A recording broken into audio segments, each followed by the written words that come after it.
Welcome to the Inland Valley Storytellers monthly story swap meet. My name is John St. Clair, and I am the leader of this Inland Valley Storytellers group. And I'm going to start off the story in an unusual way for me. I'm going to tell a personal story. Oh. And this personal story will take you through my journey of working with computers. And it started in the summer of 1966. I had just finished my junior year in high school, and I took a chemistry class that was taught by a very good teacher. And so I really found it interesting. And he encouraged me and one of my fellow students to apply for a National Science Foundation grant or program to attend a 4-week summer course. And it was held at Chico State College, so it's far from home. I grew up in Ontario, Southern California. And we took 2 classes. One class was chemistry. It was physical chemistry. And interestingly enough, the workbook we used in that summer of '66 chemistry class at Chico State College was written by a professor of chemistry at Pomona College. And when I went to Pomona College, I ended up taking a class from him. And the freshman chemistry class used his workbook. So it made my first year of chemistry rather easy because I had done all the exercises in his workbook already. And I made friends by helping those that were struggling. Anyway, so that was part of it. The other part was computer programming. We learned to program with Fortran. And the computer there took up more space than this room. It was an IBM 360 computer. And we would write out our program and plan it out, do a flow chart. And basically what we were doing is we were using Fortran to make the calculations from the data that we gathered in the chemistry experiments we were doing. So we were trying to figure out different concentrations of different chemicals, and it required math. And Fortran is very good at doing math with great precision. So we entered it, I believe, this was a long time ago. I think we typed it in on a machine that made punch cards.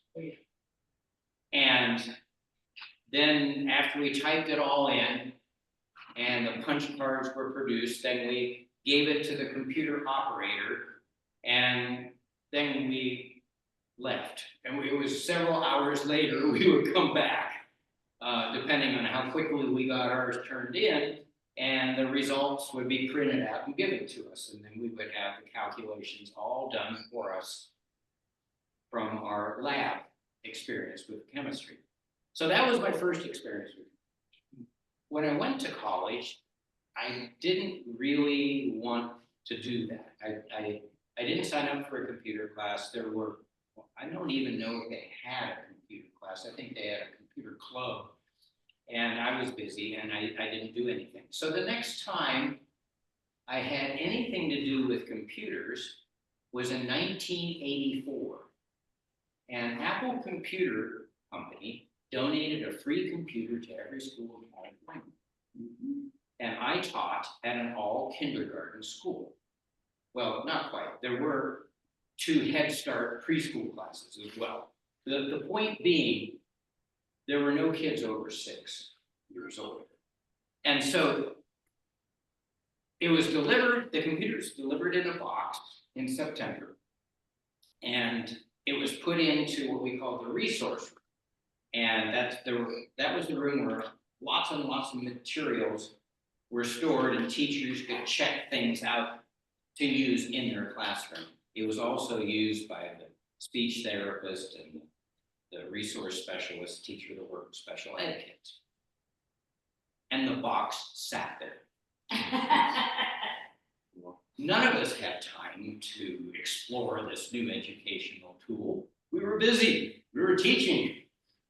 And so it was just before Christmas. I was in the lunchroom and someone came in and said, "Hey, John, did you see the computer set up?" And I said, "No, who did it?" "The custodian." Oh. Well, I was embarrassed. I was personally embarrassed and professionally embarrassed that the only person at our school that had the initiative to try out this new educational tool was the custodian. So that presented me with a challenge. So after school that day, I went into the resource room and the computer was all set up. And there were 2 floppy disks, 5 1/4 inch floppy disks. One of them said DOS 3.3, and the other said Apple logo. I didn't know anything about either one of them, so I picked up the DOS 3.3 manual and read a couple pages and almost fell asleep. And then I picked up the Apple logo manual, and that sounded interesting. So I put the floppy disk in the disk drive and loaded up the Apple logo program, and within about 30 to 40 minutes, I was hooked. Because Apple logo was a programming language that was developed at MIT by Seymour Papert, who was a professor of mathematics, but he was also interested in education and in educating kids. And he spearheaded the program to create this programming language called Logo that was a derivative of Lisp, which is a Lisp processing programming language that was used for artificial intelligence. And they created it in such a way that it had a very low floor. You could start doing things right away, but it also had a very high ceiling because that's the nature of artificial intelligence. You could teach, the program came with what they call primitives. They were commands that you could use to do things, but you could use those primitive commands in what is called a procedure that you would write yourself, and your procedure had just as much power as those built-in commands. And so you could expand the language, and you could do things that would, well, as artificial intelligence says, learn. And it was really, really exciting to me. And the main thing this program had, it had a little turtle on the screen.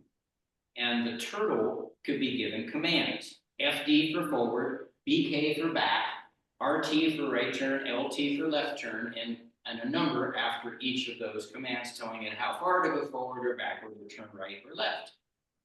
So I wanted to make it easier for my kindergarten kids.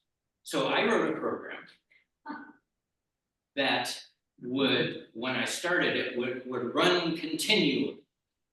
It wouldn't stop until you turned off the computer or gave it a command to stop.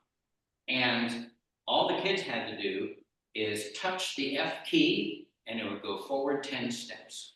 And by the way, the turtle had a pen attached to its underbelly. So as it moved, it would draw a line on the screen.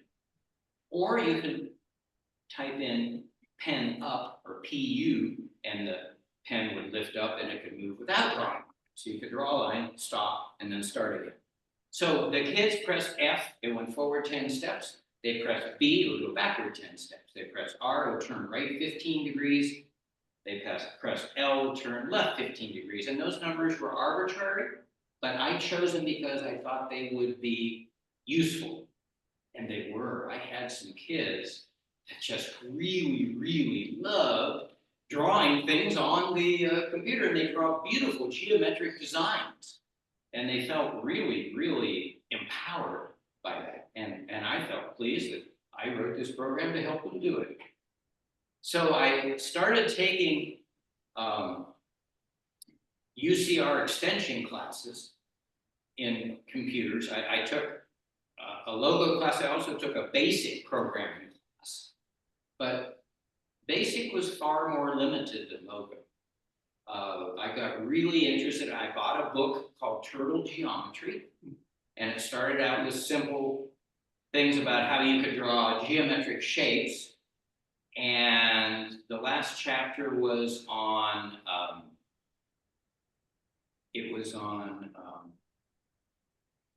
what's it called? Einstein's theory of relativity and curved space, which was beyond me. I mean, I got through several chapters in the book, and then the math got more difficult than I could understand, because that was the limit. The language was unlimited. The limit was the knowledge of the program, which made it so wonderful. So I did that, and so in 1986, the district was able to send people to San Bernardino State College for a summer program. It was 4 weeks. We lived on campus, and it was called the Elementary and Secondary Technological Institute. And they were training us to be able to go back to our districts and do things with computers with the kids in our district. And they sent 3 of us. I was lucky enough, I applied, and I had this background. I'd started 2 years earlier, and I was lucky enough to get chosen, and I spent a month there. And then when I came back, I became a technology mentor for my district, and I started teaching computer classes within the district.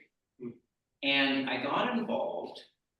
There was a person in San Diego County who had developed free software. I mean, he was a classroom teacher, but he got involved like I did, but he was smarter. He could actually do machine language to develop software, and I wasn't at that level. So his name was Al Rogers, and he developed a free educational word processor. It was called Fred Writer, and disseminated it. It didn't cost anything, and it was a word processor. There were commercial ones, but you had to buy the software. This was free, and he developed another key thing called Fred Mail, and it was a distributed network with Apple IIe computers hooked up to a 300 baud modem, which was really something back then. It was really slow. And after midnight, when phone rates were lower, these computers would call each other and exchange mail. And so I did a project with a school in Philadelphia where we were writing. They would start a story and send it to us to finish, and we would write a story and send it to them to finish. We were exchanging these story starters with each other, and there was a Fred Mail newspaper that you could contribute articles to, and then that would be published. And students who wrote articles could have the thrill of having their article chosen to be in the Fred Mail newspaper, and that would be distributed mostly in the United States, but we had several Fred Mail nodes in Australia, and I think 2 in Ireland. But mostly it was in the US. But there were, at the height, 400 schools that were connected to each other.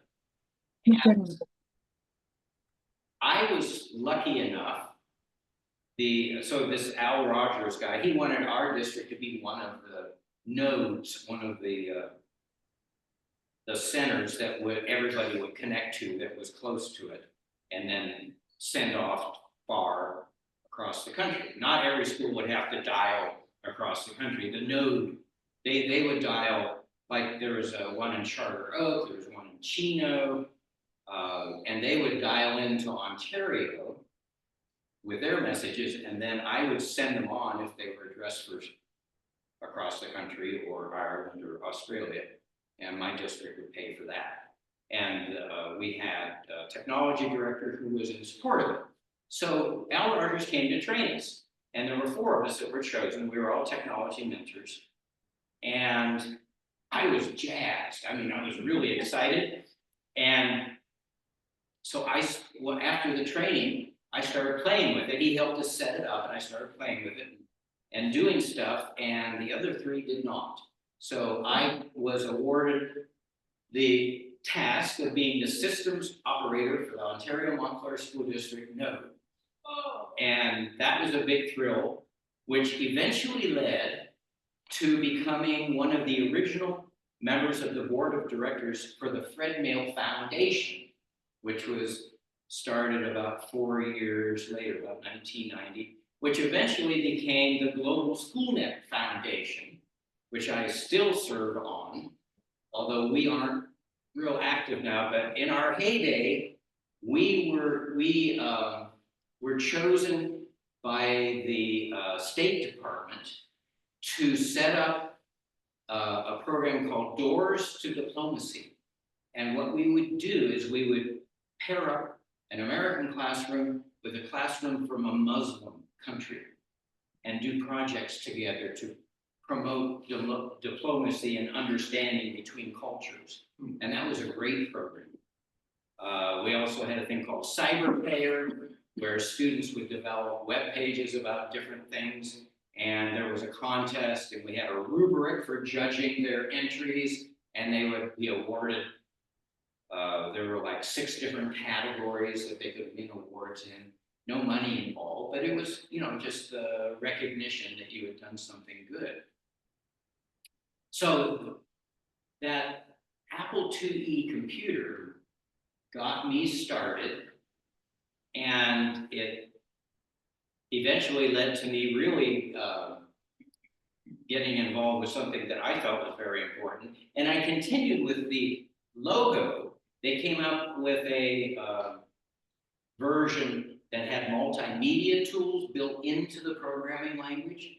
And if my smarter students would make computer games, they would make animations.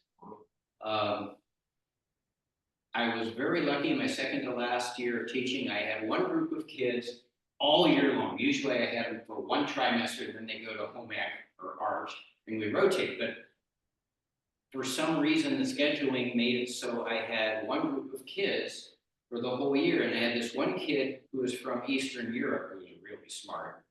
I had him in 7th grade, and I had a couple of pretty smart girls. And it was the girls who told their friends about halfway through the first trimester, they said, get your schedule changed. Second trimester, you got to get into St. Clair's class. We're having fun. And so I got these other smart girls coming in, and we had a ball. We really had a great time. And so now I'm no longer teaching, but I am very much sought after by volunteer organizations to do web pages for them.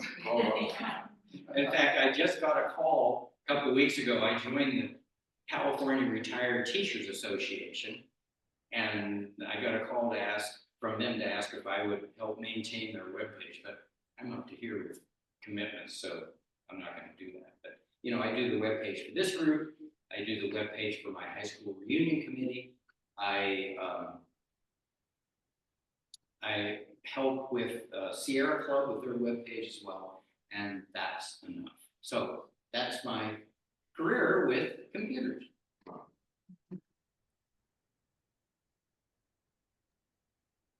Love the personal story. I had at El Roble when I was in 7th grade is when they dropped off that computer.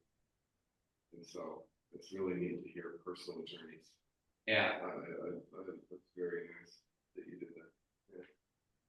John, So, yes. John, your story brought back lots of memories for me, so I appreciated it. In 61 and 62, I was using punch cards and Fortran in a huge computer at the University of Michigan. So your story, and years later, I became a computer programmer. All right, I didn't know that. Before I was a psychologist. Yeah. So you know all about punch cards. I certainly do. I know what it's like when you drop a stack of them on the floor. Yeah, they don't do too well if they're out of order, huh? Right. So thank you for the story. I enjoyed it. Oh, I you're remember welcome. punch cards too. I remember being taken, I think it was senior year in college, to MIT to look at the first computer, which was the size of a small room. And now it's the size of a microchip in a watch. But I also remember I was in college publishing in the 60s. And I remember a colleague of mine struggling with Fortran, struggling with BASIC, all those terms all came back to me. You hear me? Yeah. Okay, so who would like to tell the next story? Short person. You have a short story? Okay, Jane will be next. I'm Jane, and I'm gonna tell a personal story about while we're on the subject of Pascal. I took Pascal and Fortran same time, same semester. And at 3 o'clock in the morning, I was struggling with a really simple if-then statement, you know, just to say something else. And I was struggling, and I checked it over and over, and finally I was talking to somebody on the Unix, you know, like, what are you doing up at 3 o'clock in the morning? And he said, look over my notes from me, and I have. Your voice is not coming through very clearly. Is there? Maybe. I had one command in my Fortran language that was Pascal, and that's why. Oh, you got next. Yeah, just one word, one command. Yeah, took me to the top. Anyways, this story is a personal story, and Vicky told it at Canasta, and I love her stories. So I'm gonna pretend like I'm Vicky. So I went to Venezuela, and when we were in Venezuela, I got sick. And I was sick for the 7 days that we were staying there. And on the last day, I heard the toucans. I had learned what the toucans sounded like, and I could hear them. It was an aviary right below our compound where we were. So I decided I'm gonna get up and I'm gonna get a picture of the toucans, right? So I put my clothes on, I got my camera, and I went out, and the sun was just starting to come up. And I went over and I looked at the toucans, and I went to take the picture, and it was slow. They were down below. And I slipped, and I slid all the way into the bird cage, the aviary cage. And just as I hit the cage, the toucans went everywhere, and the camera flipped. And I have the picture of the toucans flying through the air. So I got my picture.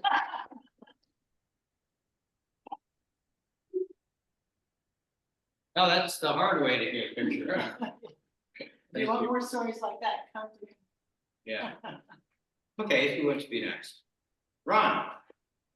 I met a second grader. I've heard her name frequently. She is the youngest child of Robin's cousin. Okay? I met Sophia for the first time just last weekend. Her father, sorry, gotta get it. You gotta talk to the microphone. Yeah.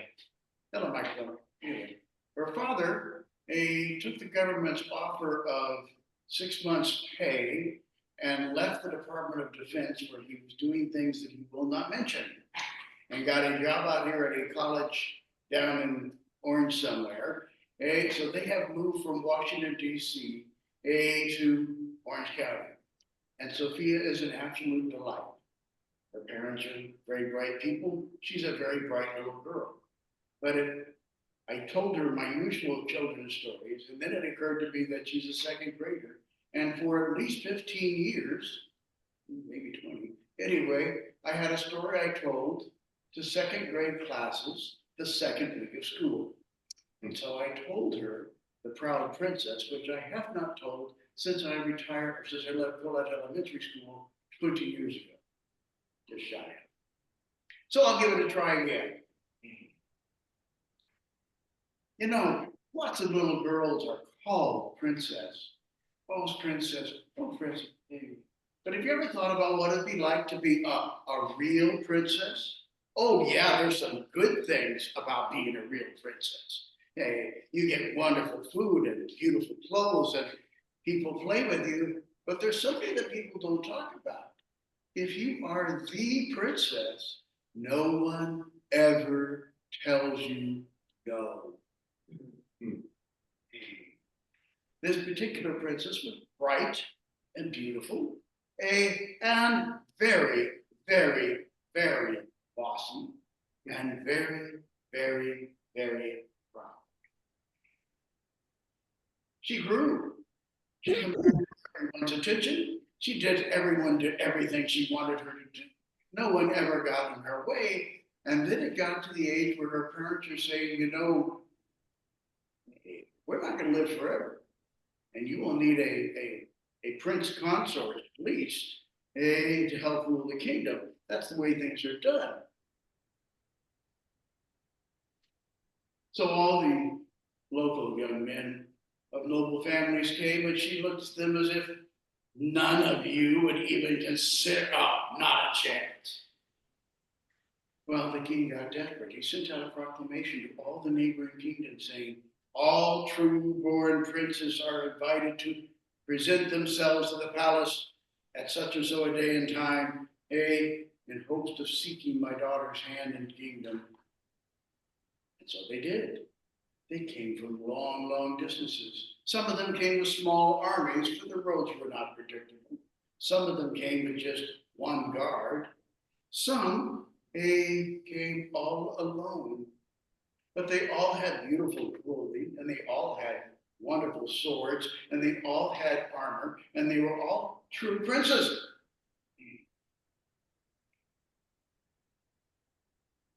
There was one though, just an ordinary looking man, but he had his credentials with him, knowing that he was truly a prince of a small kingdom. And he came basically on foot, carrying his shield over his shoulder and his sword at his side, and went to the back of the long lines of knights and princes, and waited. Finally, they approached with more open. They opened the castle gate.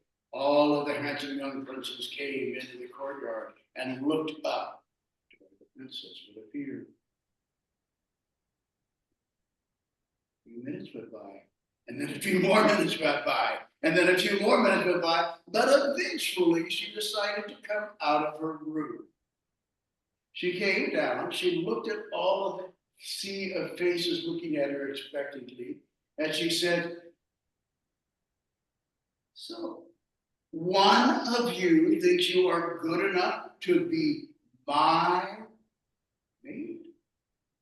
She stepped over to a guard, took an arrow from him, took her gold scarf off of it, tied it around the arrow, and shot it out into the enchanted forest and said, if you can find my arrow for me and bring it back in the morning, I suppose I will consider you. Well, of course, everyone went out into the forest. The poor prince at the very end went out there and thought, a brown arrow with a green scarf in a forest full of brown branches and green leaves. I don't know where to begin. So he went looking for advice. He walked through the town talking to different people. And finally one of them said, well, I don't know what to tell you, but there's a witch out in the enchanted forest. She often helps people. If you find her, you can ask her advice. A witch, an ugly old crone with scraggly hair and weird incantations and powers. I don't know if I want anything to do with one of them, but I don't have any other ideas. And so he went out into the enchanted forest, leaving the people closer to the castle far behind him as they searched. And as he was walking through the enchanted forest looking for the witch, he saw a beautiful young maiden walking along the path quite unconcerned. He looked at his, Madam, miss, what are you doing out here all alone? I've heard there's a witch out here. I am the witch. And she was young and quite beautiful. Why are you looking for me? Well, there's this proud princess in the king's castle, and one of the knights was just waiting, and she saw an arrow out into the forest, and I don't know how to find it. Oh, is that all? Such a simple thing to do.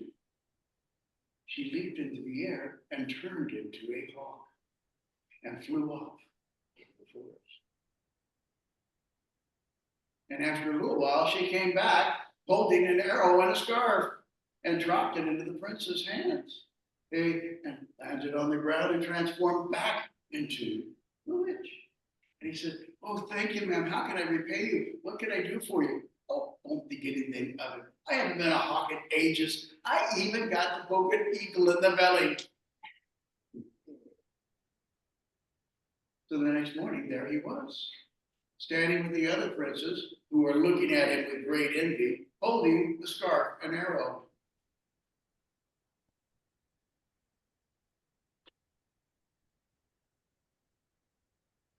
Eventually, the princess came out. She looked down and she saw all the handsome rich princes in their fine clothes, and this ordinary looking man, holding the scarf and arrow, and said, "So you think you're good enough to be my husband? How about all of you?" And with that, she took the crown off her head. She spun it around like this. She threw it out over the parapet and down into the ocean below. She said, "If one of you can bring back my crown, I suppose I shall consider you as a husband." Well, some of the young princes rushed out. Some of them dived into the roaring seas. Many of them were battered against the sharp rocks. Others didn't know how to swim. And our poor prince thought, "I can swim. This doesn't look doable at all." And so he went looking for the witch. And she said, "Your princess is really quite proud, but she's not really a big problem to me. Come on, we'll take care of this." And they went down to the shore, and she walked out, and when her wave touched a wave, she turned into a dolphin, and she went across the waves. And a little while longer, she came back with the crown on her long dolphin nose and flipped it up onto the shore. The poor prince thought, "Oh, this is wonderful. Truly fantastic. Thank you. How can I help you? Oh, is there anything I can do for you?"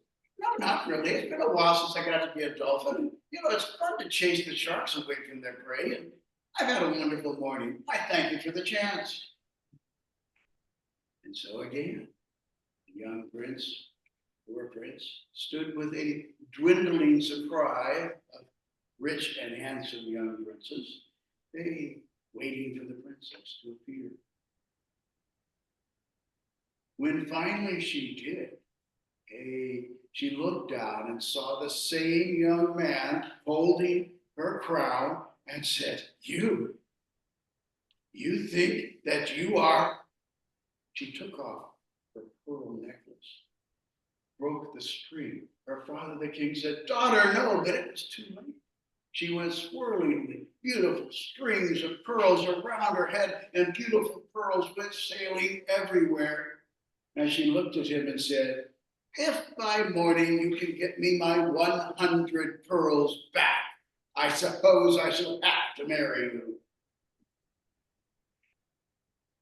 Well, he could see a few from where he stood, but how could he possibly gather all? And so he once again went into the forest and found the beautiful witch. And she said, "Are you sure she's worth all this trouble? I know just what to do." They went back to the castle. The witch and he walked through the gate. When she touched the first cobblestone, she shrunk down and became a chipmunk. And she went scurrying around and came back a little later with her cheeks all full of pearls and said, spitting them into her hand, "You better get a bowl. This will take a while." All night long, the witch went through the castle, gathering pearls. Finally, as dawn was breaking and the new day was starting and the other young princes began to appear, she came back and went, 97, 100. "Not only is your princess very proud and a lot of trouble, she can't count. I found 101 pearls." He stood there with the bowl in his hand as the princess appeared. He looked down at the pearls. He looked up at the beautiful princess. He looked at the witch, and he turned to the witch and said, "My lady, I am only a poor prince from a poor kingdom, but if you will have me, I will love you and take care of you as best I can for the rest of my life. And the beautiful witch and he went off to build their life together. As for the proud princess, her father, the king, was so angry at her behavior, he said, "You will be banished from my kingdom until you can bring back a true-born prince to be your consort and husband." And so, with some guards and a beautiful carriage and some of her more precious things, she sadly left her kingdom. And after several days of journeying, she came upon a line of beautiful carriages, all leading up to a magnificent castle. And she pulled up beside one and looked over and said, "What is with all these carriages?" Well, the handsome young prince who lives in that castle must choose a bride from amongst us. But I am the most beautiful princess in the world. I'm sure he will choose me. So you might as well ride on. The proud princess thought, "Oh no, I am the most wonderful, beautiful princess in the whole world. Everyone has always said so. I shall win." Eventually, the day came. Beautiful young ladies in beautiful, glorious gowns all rode up and got out of their carriages and walked in to the big castle's courtyard. After a while, the prince came out. He looked at them and thought, "I don't know if any of you are worthy of me. Let's find out." He had a jeweled dagger in his belt. He reached over and he dropped it down into the moat and said, "If you can bring me back my dagger, I suppose I might consider you." Well, of course, many of the princesses rushed outside. A few of them dived in and were immediately eaten by the moat monsters. Our proud princess thought, I can swim with it, but I don't like the look of those things. I need help." She went walking through the town asking for advice.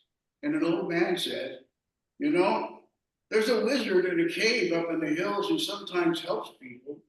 You should go see him." An old man in strange clothes with a funny hat, I don't know, but I've many other ideas. And so she went to find him. And he turned out to be young and handsome. And he helped her 3 times. And this story never, ever ends.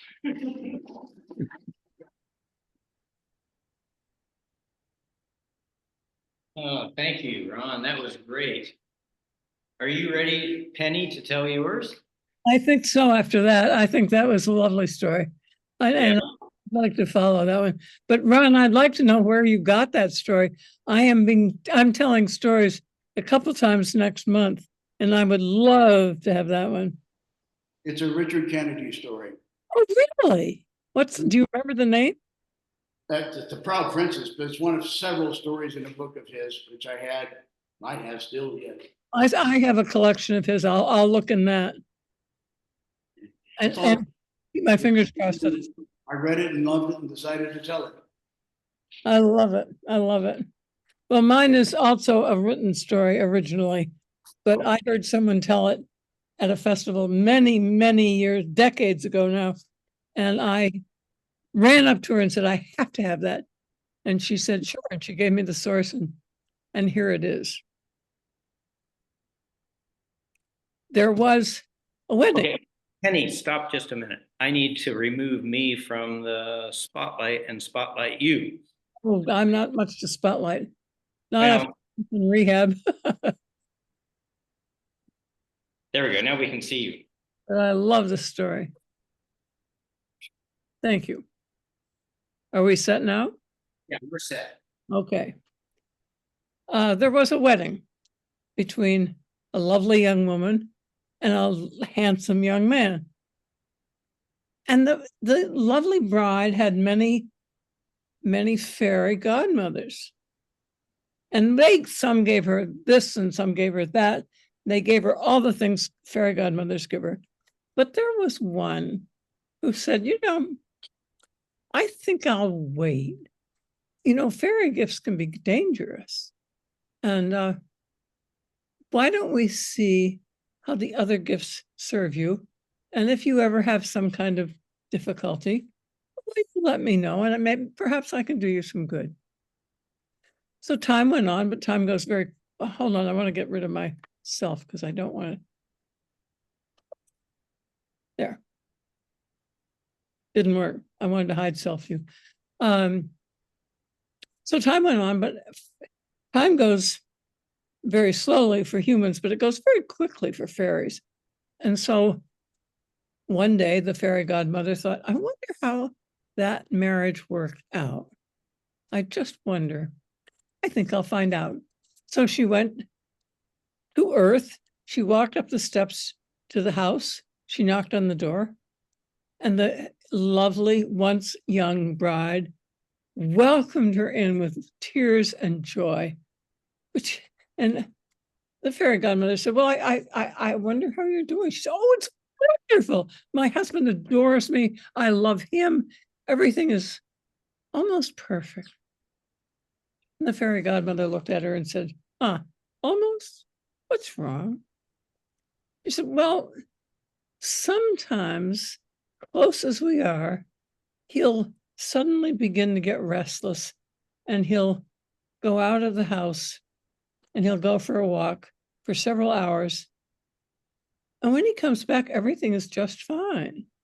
And he kisses me and hugs me and smiles at me, and we have a lovely time together.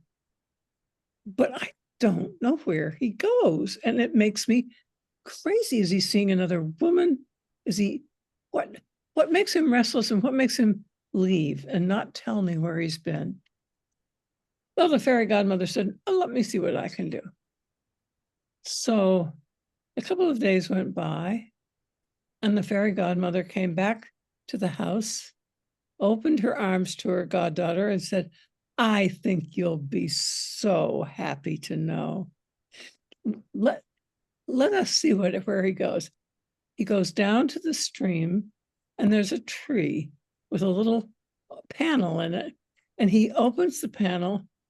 He takes out a picture of you.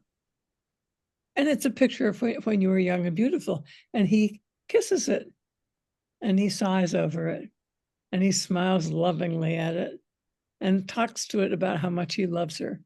And then he puts it back. That's all. It's just you he loves. Well, she thought that once beautiful and once young bride would be happy, but no, she worried and she fretted, and she was so unhappy. She finally couldn't stand it anymore. She became so jealous of this younger self of hers. She just didn't know what to do. So after a year or so, human time, the fairy godmother went back to her and back up those steps, knocked on the door, and her goddaughter greeted her with tears and sobs. She said, what's wrong, dear? I thought you'd be happy. He loves only you. She said, yes, but he loves me younger. He loves me prettier. He loves me much without all these wrinkles, long before we had children. Oh, I can't stand it. And the fairy godmother said, well, maybe I can try something that might make you feel a little better. And she took out from her pocket a mirror, and she said, I want you to hold it in front of your face and look into it. And as you look, your face will get younger and younger. And when it's the way you want to look to him, turn the mirror back over. And that is the way he will see you from then on. And the once young woman hugged her and cried again and said, thank you, thank you, thank you. Well, a year or so went by, another year. And the fairy godmother said, I wonder how that worked out for her. Last time it wasn't so good. I wonder what this one will do. I knew it was a little dangerous, but one has to take chances. So she went back to the little house, walked up the steps, knocked on the door. And this time, the woman, the bride, once a bride, fell into her arms. Oh, it's worse than ever. It's just worse than ever. I thought he loved me young and pretty, but now he goes away. Sometimes he goes away for hours and sometimes a couple of days at a time. And I don't know where he goes. And I don't know why. I've done everything I can to make him happy. What's wrong? And the fairy godmother said, well, let me see what I can see. So she walked back down the steps, and the now old woman didn't see her for a while, for a few days.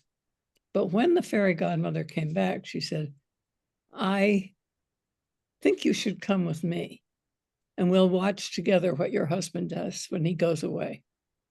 So they together waited until the husband was busy and took his leave and said, I'm tired. I need to go for a walk, dear. I'll see you. I'll be back for dinner, but I really need to go for this walk. So when he went out the door, they followed him, and they saw him go down to that stream bed the fairy godmother had described the first time. And they saw him open that little panel in the tree and take out a little portrait, a little miniature that had been made of her, maybe 2 or 3 years before the fairy godmother appeared in their lives. She was old. She was wrinkled. Her hair was gray, done up in a bun. She looked careworn with the children they'd had and the children that had left home. He covered her face with kisses. He wept and said, oh, my dear, I know you're young and beautiful now, and I love it. I treasure you as you are now, but I miss you so. I miss the wrinkles that I grew to love. I miss the sadness I could see in your eyes when our children got sick. I miss the sorrow we shared when they left, the joy we had when they came, and the sorrow we had when they left, and the ways we have knitted our lives together since then. I miss the companion of my old age so much. And finally, when he was done kissing, he put the picture back in the tree trunk, closed the panel, and the 2 women scurried back to the house to be back there before he got there. The fairy godmother looked at her goddaughter and said, is there any change you want to make now? And she said, yes, there is. If my being old will make him happy, I'd like to do that, if that's possible. And the fairy godmother, trustworthy as all fairy godmothers are, took out the mirror from her pocket and said, now, my dear, look into the mirror, and as you look, your face will age. And when you're the way you want to be now, turn the mirror over, and that is what he will see. So the old woman looked in that mirror, and she saw the wrinkles gradually come back. She saw the color fade from her rosy young cheeks. So she saw her eyes fade a little too. And she saw her hair turn gray. And when she was almost as old as she'd been before, but not quite, she turned the mirror over. She said, and she thanked the fairy godmother, threw her arms around her and said, I think I probably won't need you anymore. And the fairy godmother said, I think you're right. And she took her loving departure from her goddaughter. And after she left, the old woman went upstairs and she lit the candle by the bed. She made sure she went upstairs before her husband did, before he even had seen her when he came home. She lit the candle. She lay down to wait for him. And she knew they'd be happy for the rest of their lives. Right About Face by Lawrence Houseman.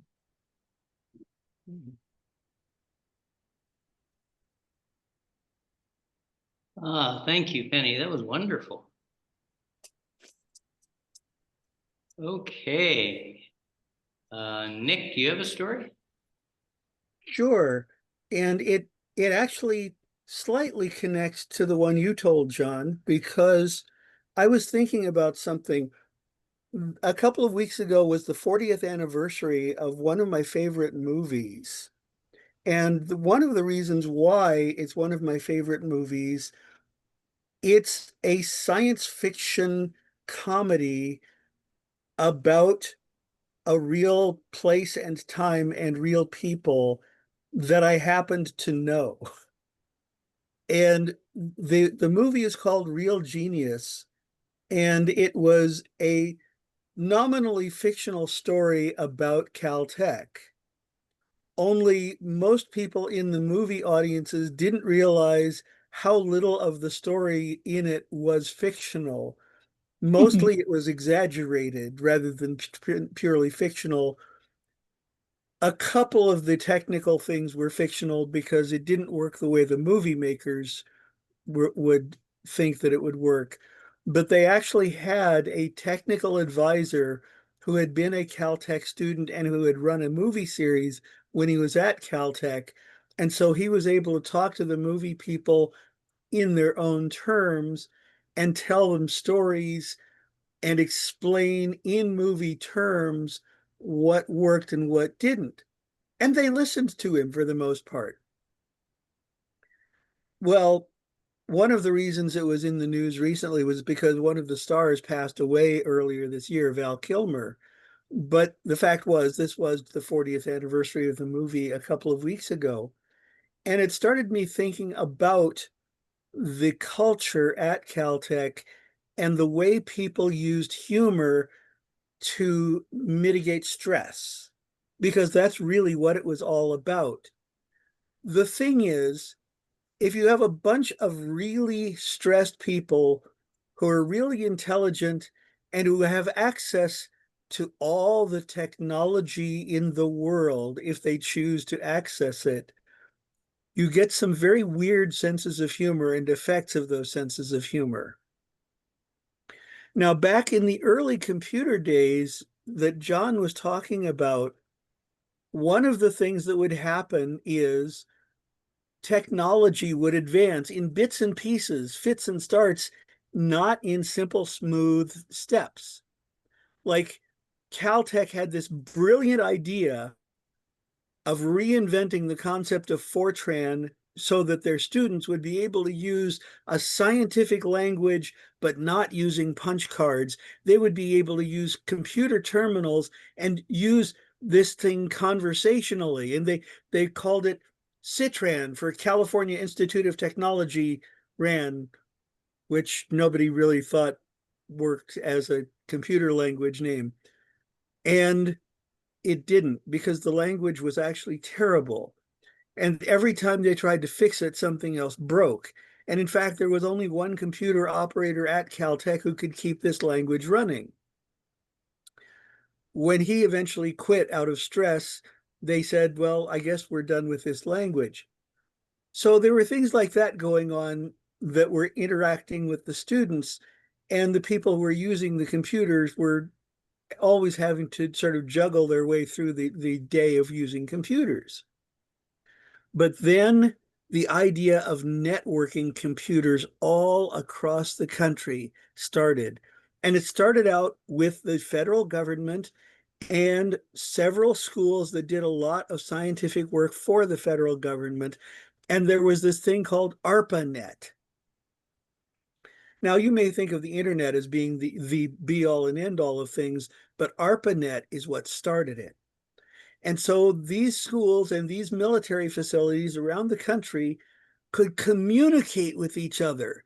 They could send messages to each other. They could even use each other's computers at a distance. This was a big deal. Until one of the computer operators at a certain university back east turned out to be a jerk. You see, what the kind of unofficial rule was, if you were awake and there was computer time out there on a computer that wasn't being used, you could borrow it as long as you were finished by the time they needed their computer back. And so schools back east would use computers on the West Coast in the middle of the night for them.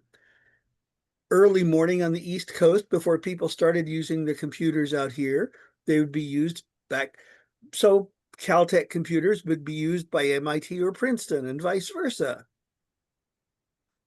Only the computer operator at Princeton decided he didn't like somebody at somebody else's school using his computer. And people tried to be reasonable and explain to him, we're just using it during your downtime. You're using our computer during our downtime. What's the problem? And he said, no, you're not going to use our computer anymore. Well, you know, if you're dealing with students like the ones at Caltech, that was probably the wrong way to explain the position you had. And they didn't like the idea of taking no for an answer from a guy who was just being a jerk. If he'd had a good reason for keeping them out, that would have been different. I mean, everybody follows the rules, sort of. But no, he wasn't following rules or asking them to follow rules. He was just being a jerk. So the next morning, he came back into his computer workstation there at Princeton. And he turned on his computer. Now you have to understand that there was a movie that came out based on a science fiction novel, and that movie was called Colossus, the Forbin Project. And it was about, other than HAL 9000 from 2001: A Space Odyssey, it was pretty much the first computer taking over the world kind of story that anybody had published and made into a movie. And one of the running taglines from that movie was, when this computer, this supercomputer, this ultra computer, this world conquering computer would send out commands to the human race, it would start with the words, "This is the voice of world control." When this guy at Princeton turned on his computer that morning, the little teletype printer by his desk turned on. And before he had entered any commands, it started typing out words. This seemed unusual, so he looked over at the teletype. And the teletype was typing over and over, "This is the voice of world control." The students at Caltech had hacked his computer overnight, taking it over, and when he tried to reassert control over his computer, he discovered that none of his passwords, none of his control words, nothing was getting a response from the computer sitting in front of him. They had detached him from his own computer. He immediately figured out who was probably responsible, and he said by message over the ARPANET, which surprisingly still worked. They had left him that form of communication, external only. "Give me back my computer." But the response came, "What if it's not your computer?" "Give me back my computer." What if the computer has broken free and is no longer yours to command? "Give me back my computer." What if you were to go back to the way things were as far as how the computer is used? There was a pause in the communication. "So you're saying that if I let you guys use my computer when we're not using it, I'll get my computer back?" "Approximately, yes, yes." "All right, give me back my computer and you guys can use it on the overnight shifts." "Well, we're not saying that we took it, but I think you'll find it's responsive to you in 3, 2, 1. And he typed in a command to start his computer. and it responded. And from that day until he left his post as a computer operator at Princeton, he never had that problem again. And for some funny reason, the students at Caltech had lots of computer time on the computers at Princeton and pretty much any other one they wanted, because word spread that they had found a way to take over a computer over the ARPANET. They never did it to any military computers, and they never did it except when absolutely necessary. But, you know, people have their needs when it involves computer time.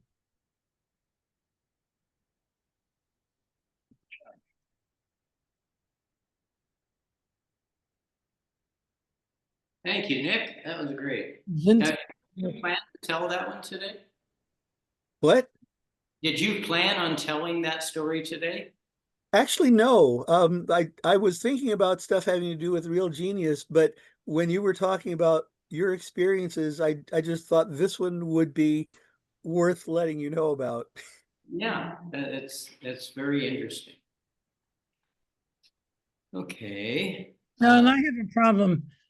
This is Penny. I'm suddenly disappeared visually, Oh, and I Oh. don't know why. You can't see us? No, I can see you guys. I can't see me. Oh, we can see you. I know what it is. Yeah, we can see you. No, wait. I know what it is. you were trying to turn your visual off I earlier, and I turned think you myself finally did off it. and I forgot to turn it back on. Yeah, that's what it was. Thank you. Yeah, you're there. I was And having a wonderful time. do you have a musical instrument on your wall? Yes. It is a dittal harp, DITAL. It's half a harp and half a guitar.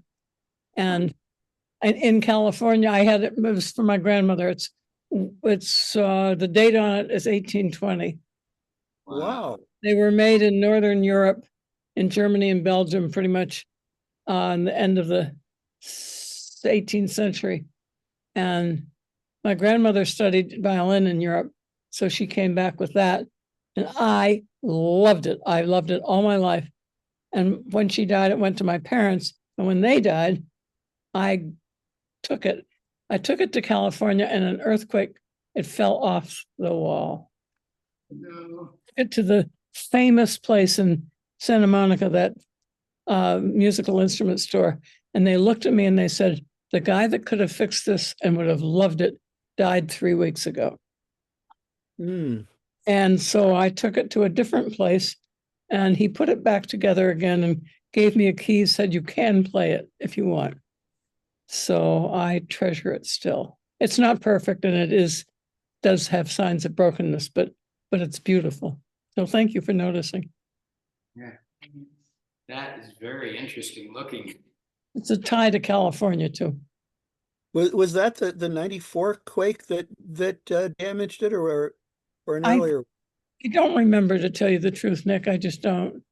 Yeah, because California was a really big center of harp guitars of different kinds. There was even a guy trying to do a museum for the instrument at one point. Well, I went online when I was in California, when I was in California when it came to me. And so I went online, and it turns out that at least the national, if not the international expert, is in the Valley. And Yeah. I wish I'd gotten to him. I really do.